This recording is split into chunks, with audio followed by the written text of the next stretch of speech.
Well, hello everyone. I'm going to show you just how simple it is to do a tea leaf reading using my fortune teller teacups, and I'm going to show you this beauty when I'm done. So first thing you do is you make your tea. You only need a pinch of tea, then you let it drink tea down. Then you have a little bit of water. It's probably only about a teaspoon of water that's left in the bottom of the cup.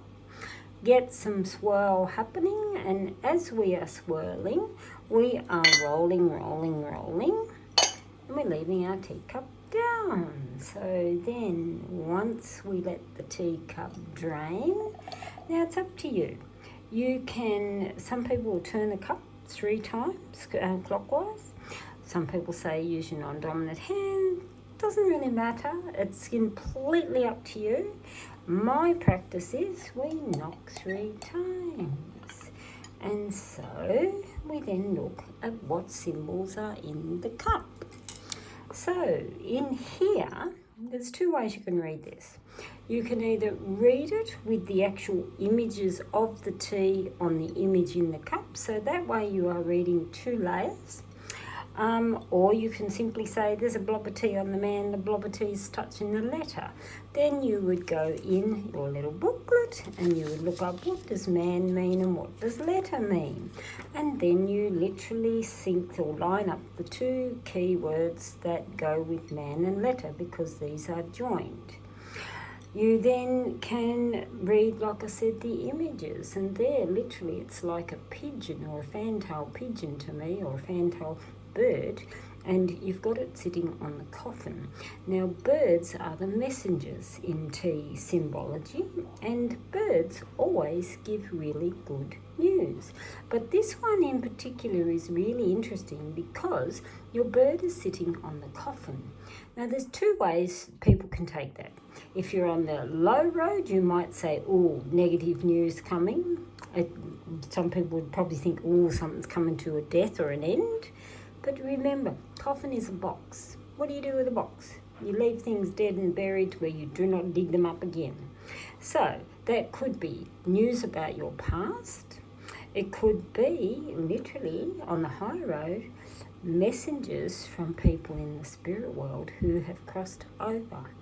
And I would see this myself, my first instinct was messages from someone in the spirit world. So that's how I see it. But others may say, oh, bad news is coming. News from the past is coming. So it's how you interpret it, whether you take the high road or a low road. Up here, I actually see a little owl sitting on a branch. And an owl means wisdom and knowledge and the teacher. So it means sharing and wisdom and knowledge. That's sitting on the man, which tells me information or communication is coming from a male who is very wise in maturity and probably a very good mentor in things you're wanting to do. Because the letter is about written matter and it's about slower communication. So mature man who's very wise, helping and assisting with communication that you have. And when you see small specks like this, we often call these coins in the cup. So little coins in the cup here just tell me money that is a continuous flow. Where this tiny little coin is sitting on the bottom end of the mouse, though, would tell me minor stresses about flow of money. Here we've got, it looks like a broom, but it's actually the birch rod. And birch rod was used to chastise people, naughty child. Imagine getting a cane or the stick in school. That's what a birch rod means. So there again can be, what is it that yes might be a bit painful to deal with.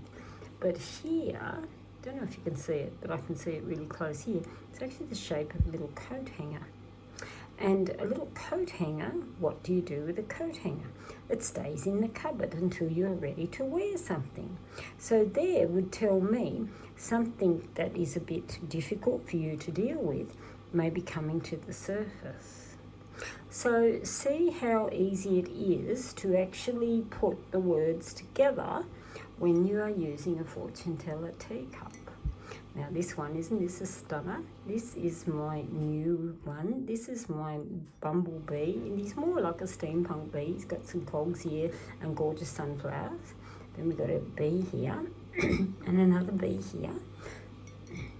And we've got, hang on, let me tip my tea back in there so you can see him a bit better. You got the beautiful bee on the saucer. Now, isn't he just sensational? So he will be listed in the store very soon, but isn't he just stunning?